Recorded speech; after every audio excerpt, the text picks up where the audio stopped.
I'm so grateful you're here this morning. My. We had a number of people who showed up before 8 o'clock, and I felt so terrible. I wasn't the only one telling them, we're meeting at 10 o'clock. They had that look. Now, some said, I just didn't check my email. Of course, I know there are a couple, they don't really they don't do email. They don't do the web thing. They're a little bit older, and that may be a flaw in our system of notification. We need to kind of look at that, perhaps. I don't know. But anyway, I'm glad you're here, and it means a lot to me. And my prayer is that this morning, God will use what we're talking about, because I'm just telling you, there are some sermons I really look forward to preaching. I get excited about. Last week, we had that where we kind of announced our theme. We talked about meditation on Scripture. Shared a handout. If you didn't get a copy of that handout, it's available out in the Commons. It focuses on meditation, has some exercises. I talked to Carol Bellis this week. Carol's in Lexington helping the family out, and she talked about how she had not only been meditating on Psalm 1, she'd memorized it, and how helpful that'd been, and things that she was beginning to see. And so we're using meditation as a spiritual discipline that allows us to focus on Jesus and more fully follow Him and know Him and love Him. So I look forward all week to that sermon. I was very excited about that. But we're back in Matthew. And one of the reasons I kind of work with a book of the Bible, work my way through, is it forces me to talk about things I would just rather not talk about. If I were designing a little series, I have clever ways of just avoiding things I don't want to look at. My guess is you do too. And all week long, I felt like I did when I was in high school. My senior year in high school, Coach Hewitt on Sunday afternoon when we were watching the game film announced to us that the team we were playing had a guy who the year before had made All-State at middle guard.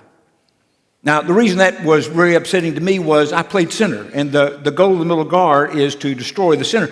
And I got to watch some of the game footage from their game, and I watched two centers taken out because of injury. This guy was strong, and he was fast, and he was tough. And so all week long, Coach Hewitt had me focused on things, and they had people dressing up like this guy, and they put in fresh guys, and they were beating up on me. I was bruised. And I get home, and I was having bad dreams about this guy. He was showing my dreams and all that kind of stuff. And it was creating a tremendous anxiety for me, a lot of pressure. Thankfully, we got through that game, and all went well. I'm very grateful for that. But leading up to it was very difficult. Let me just say this. Leading up to this morning, I have had some sleepless nights. Mainly because we're back on the Sermon on the Mount, and where we are today in the Sermon on the Mount, we're also going to be going to Matthew chapter 19, where Jesus addresses the topic. And I've had elders praying for me. I've had Anthony praying for me for weeks. I keep going, Anthony, I'm just not looking forward to this. Okay, and here's why. Because Jesus is looking at, in the flow of things, he's looking at the question of divorce. And that's not a topic that when you woke up this morning, you kind of go, I just really hope we have a really good sermon on divorce. There's nothing I'd rather hear this morning, a good old sermon on divorce. Let me just tell you, there's nothing I would rather not be preaching on than this, because it's not an easy. And part of it is, you see, I'm divorced. That makes it harder for me because I hate divorce. I view that God does not want divorce in our lives. When divorce happens, it means something very, very serious has gone wrong. And Jesus is very clear about it, what he expects out of marriages. And so for me, when I look back on my own life, I look at the fact that in the most important relationship of my life, that first time around, I failed. We failed. And I don't like that. I don't like standing up before you and telling you that. But I have to be honest. Now, I know there are people who've been in my role they become very, very soft and kind of glowy when they talk about divorce. That's never been my approach to it. Mainly because I keep bumping into these passages where Jesus talks about marriage and he talks about divorce. And it's very clear that he wants for all of us something very, very important, something very beautiful. And divorce is destructive in that desire for this beautiful ideal of a family where there is this covenant relationship, and emerging in that covenant relationship when all goes as God intends is a deep friendship where there's enjoyment of one another's presence. So this morning what we're going to do is we're going to look at these two passages. We're going to talk about some. Now let me just tell you this. I'm not going to answer all your questions. I'm just not able to do that. I refer to other experts who are, because I'm just telling you, once you get into literature on all this, you find that all kinds of interpretations, people all over the field. But what we'll find out today is there's nothing new in that. That's part of what's driving Jesus in chapter 19. So first, let me read to you from Matthew chapter 19, verses 1 through 12, and then we're going to come back to the Sermon on the Mount. But I think this gives us the broader religious context, because just like there is today, there was a lot of controversy in the time of Jesus. And there were two primary schools of interpretation viewing the whole question about marriage and divorce and all that. So let me read to you Matthew chapter 19, verses 1 through 9. When Jesus had finished saying these things, he left Galilee and went into the region of Judea to the other side of the Jordan. And large crowds followed him, and he healed them there. And some Pharisees came to him to test him. And they asked, is it lawful for a man to divorce his wife for any and every reason? Haven't you read, he replied, that at the beginning the Creator made them male and female and said, for this reason a man will leave his father and mother and be united to his wife, and the two will become one flesh. So they are no longer two, but one flesh. Therefore what God has joined together, let no one separate. Well, why then, they asked, did Moses command that a man give his wife a certificate of divorce and send her away? And Jesus replied, Moses permitted you to divorce your wives because your hearts were hard. But it was not this way from the beginning. I tell you that anyone who divorces his wife except for sexual immorality and marries another woman commits adultery. So, there were these two schools of interpretation, and they're really focused on this passage in Deuteronomy chapter 24, verses 1 through 4, where Moses is talking about the possibility of divorce. And what he says is, if a woman has been improper, a man can give her a certificate of divorce. Now, this is part of what's going on. In that culture, it was very patriarchal. And so usually, almost always, the one initiating divorce was not the wife, because she didn't really have the kind of legal status in that culture. That's one of the big differences between what was going on in Jesus' time and our time with all this. Instead, what you had was men could send their wives away. You see an example of that with Abraham. You have Sarah. And remember Hagar, she comes in and she takes up, Abraham has a baby with her. Sarah says it's okay with her, all that kind of stuff. And then, because it's creating problems between Abraham and Sarah, what does he do? He sends her away.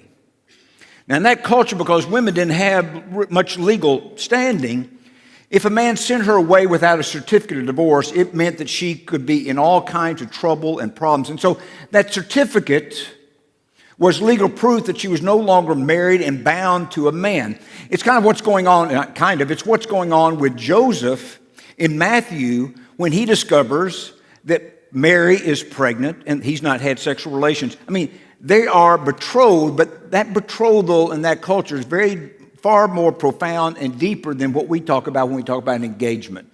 And so it says Joseph was thinking about sending Mary away, right?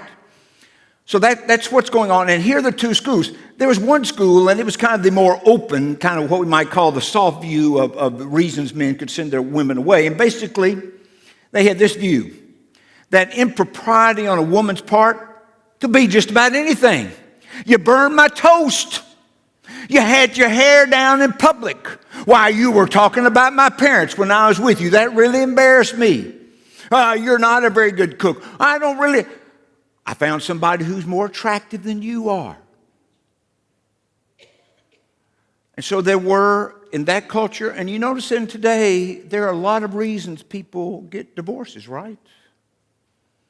Because they're no longer really kind of happy and no longer kind of pleased, and they don't want to do the work it takes to try to make a marriage work and a relationship grow deeper and all that kind of stuff.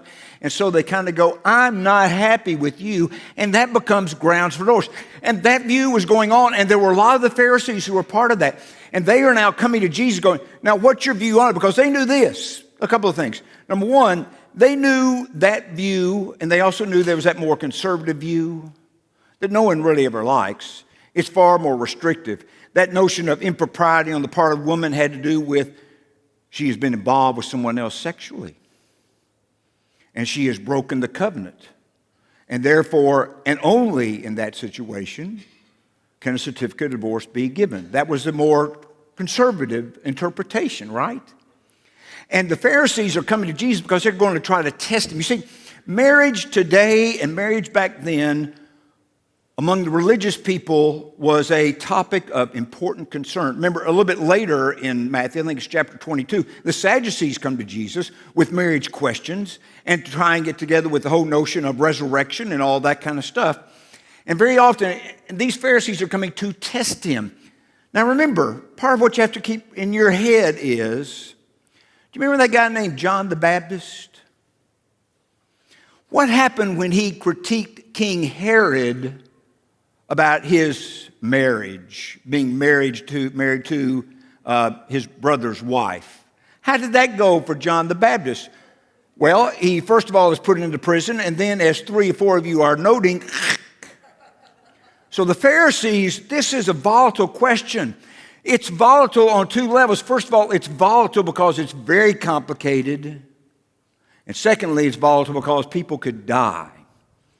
But I want you to notice what Jesus does. There's a sense in which he shows such wisdom that a lot of times I have not shown in my life. Instead of diving deep into the controversy and arguing all kinds of interpretations and whatever, what does he do? He seems to be saying to me this: the main issue is not your view of divorce. The main issue is, what is your view of marriage? And so he goes back to Genesis chapters 1 and 2. And he goes back to looking at God's intent of marriage, where a man leaves father and mother and he is joined with the woman and the two become one flesh. And what he's looking at is this relationship that is a covenant relationship. It's so important and so fundamental. In Jesus' mind, he didn't view that marriage is just something that society is kind of construct and they get to define however they want to do that. We really are not free to do that. In our culture, in our society, we think we're free to do that, and we'll redefine marriage and do all kinds of stuff, right? Jesus is saying God has defined marriage. There's a pattern. Now, one of the things we'll see is very often in the Old Testament, that pattern of one man, one woman is not carefully followed, right? But you'll also notice very often it creates a lot of problems. But Jesus now is going back to opening chapters of Genesis and saying, this is God's desire, this is God's will. And you will notice in the Old Testament, that covenant relationship of man and woman is often used through the prophets to help us understand our relationship with God that is not to be broken. And is to be a faithful relationship. And the problem is never God's faithfulness. The problem is always our faithfulness. The problem is my faithfulness to that covenant relationship. And what we learn from God when that covenant is even broken. I mean, there are those passages in the prophets where God talks about divorcing Israel. But one of the things you find is that never seems to be God's final word towards his people. But that's the background. There's this controversy that's raging, and Matthew chapter 19 is giving us an entrance into that controversy because that's what's going on. That's what's pulling at people. And what Jesus does is he doesn't really say much about divorce, does he? He says a lot about marriage and what needs to be in all of our hearts. And let me just tell you this: when you're feeling romance, you don't worry about all that kind of stuff because you just feel so good. And she looks so glowy and he looks so glowy and everything's going to be wonderful and all that kind of stuff. And you kind of go through that marriage counseling thing but not really pay attention to it because really, I don't need this stuff. I know what I'm doing. Yikes.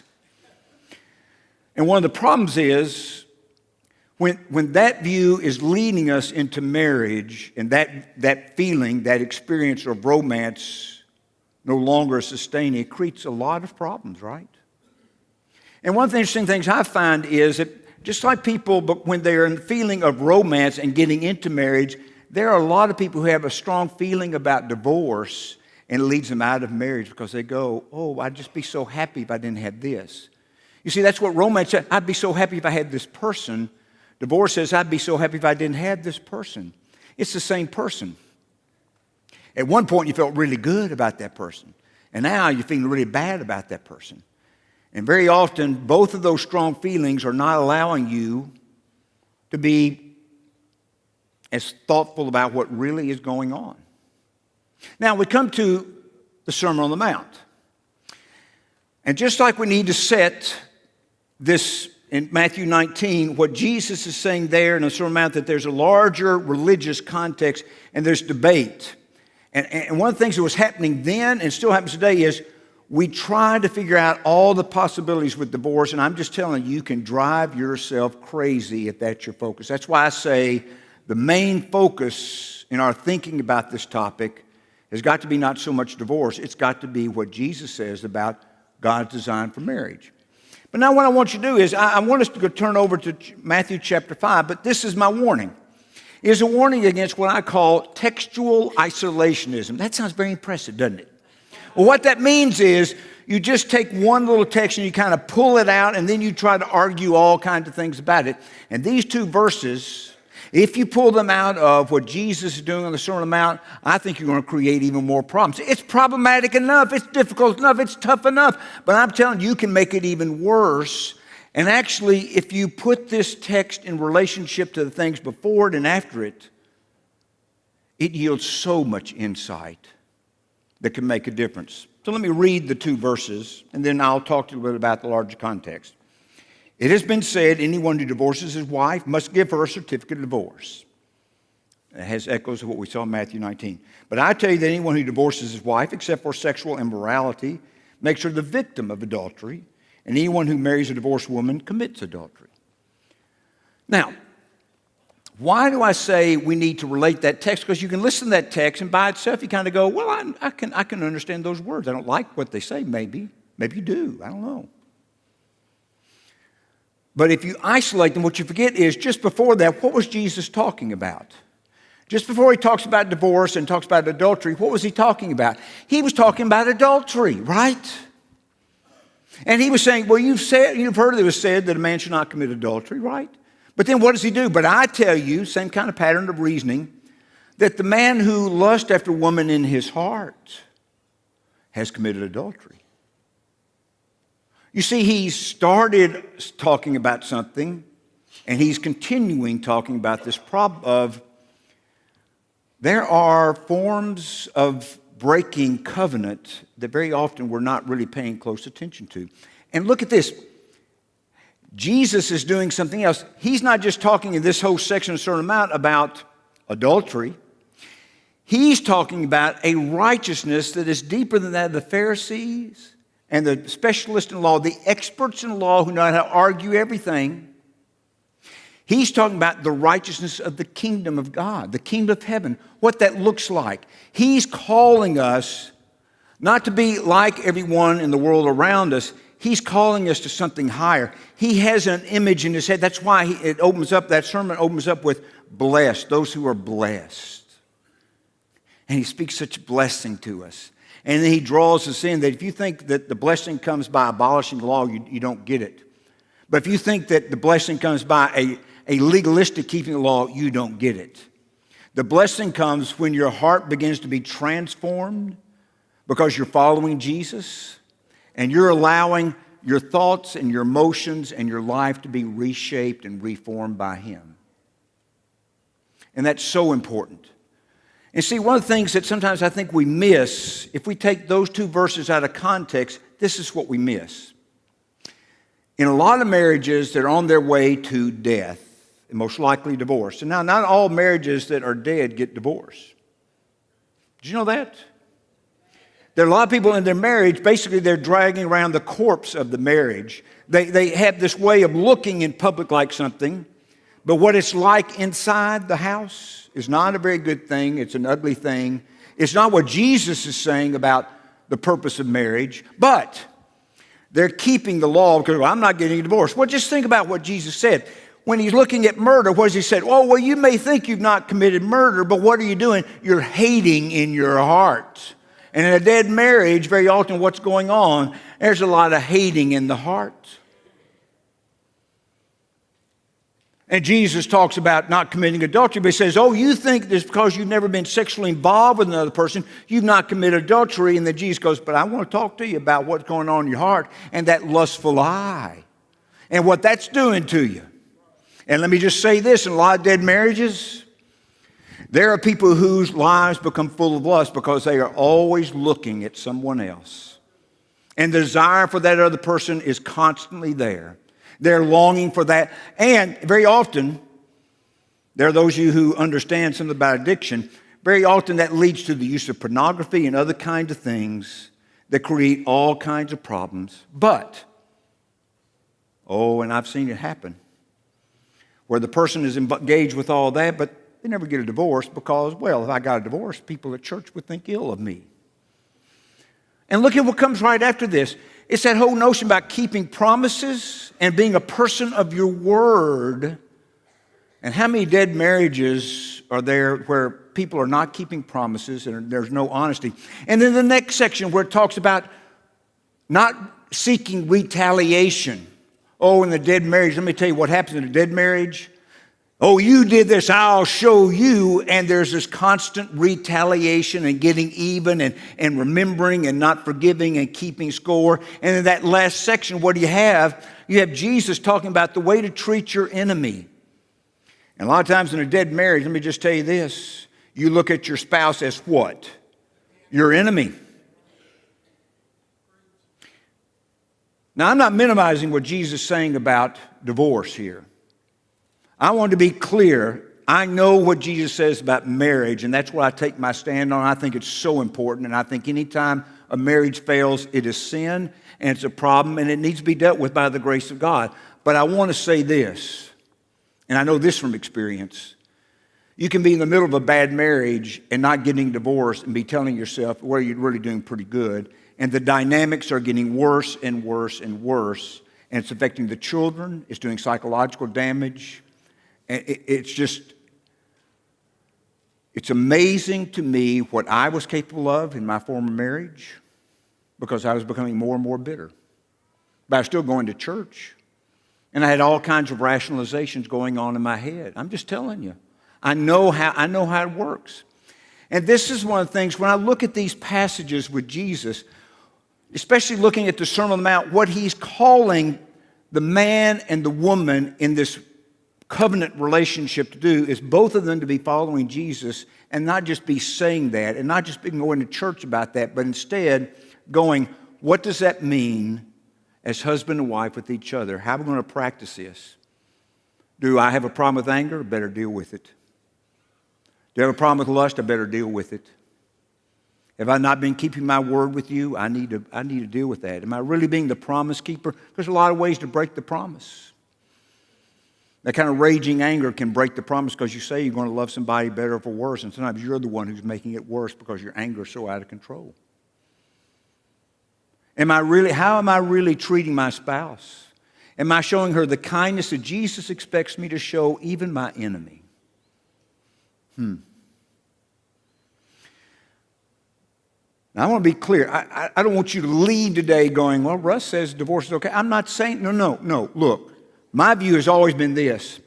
Divorce is not the first step you take when a marriage is going bad. It's the last step you take because you are committed to finding some way around that and some way into the reconciliation of a relationship that has gone bad and seeking God's will in that relationship, right?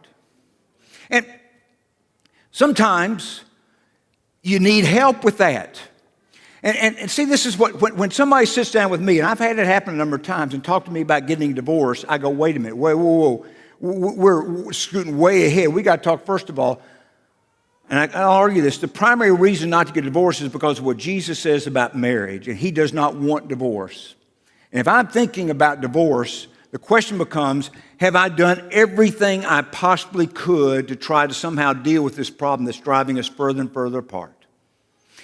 And there are secondary reasons not to get a divorce, and they're practical. It does damage to children. It creates financial problems. It does damage to individuals who do. It creates all kinds of dilemmas and difficulties and all that, because very often when somebody is miserable in a marriage, they just think a divorce will make me happy. And what I've watched is divorce is not making people happier, but more miserable. And what I've also watched this, somebody telling themselves in the head, if I could just divorce this person and have this person, now I'd be happy. And very often, if you don't deal with your problems, You get that divorce, and you carry your problems in that little backpack of yours, that psychological backpack, and you bring them all into that brand new relationship, and that person is rather surprised to find that that person who looks so wonderful because they felt kind of romantic about you is the person who has this backpack full of problems that are unresolved. That's why when somebody sits down with me, I go, so how much marriage counseling have you done? Have you really found somebody like a Frank Scott? Have you found somebody who has a high view of Scripture, who really is serious about following Jesus, and you and your spouse worked on this? Now, I'm not talking about this. I'm not talking about counseling, going to counseling, couple counseling, and sitting there and going, would you fix my wife? Or going there, would you fix my husband? No.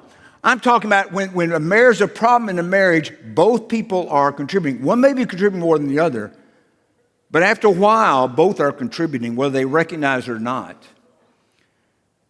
And when I always urge people, don't you ever think about getting a divorce without spending a lot of time in your life working with a trained Christian therapist to help you heal this disease in your marriage and help you find the ability to reconcile and find a way ahead.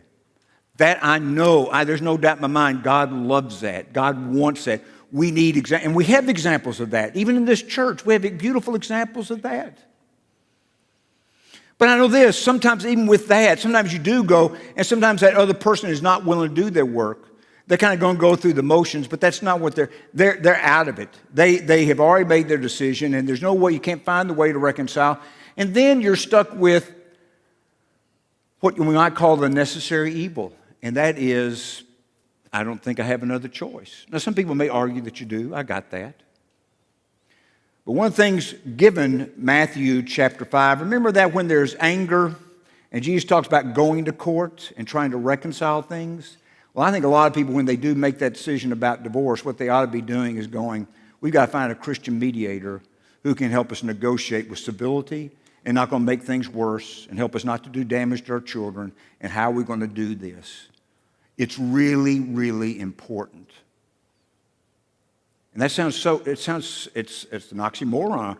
It's very important to find a Christian path through that dark door called divorce. But I think it's really, really important because even more damage can be done if not. Because you can find the high-priced lawyer, and let me just tell you, they can fuel that anger that's going on there, and they can drop an atom bomb on things that are already terrible and already bad.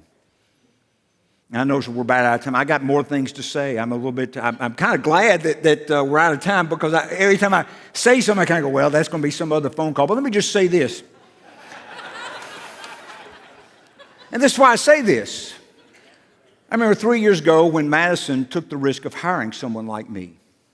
Now, I think the reason Madison took the risk of hiring somebody like me who'd been divorced is because our elders believe in the God who sees divorce as sin, but not as the unforgivable sin.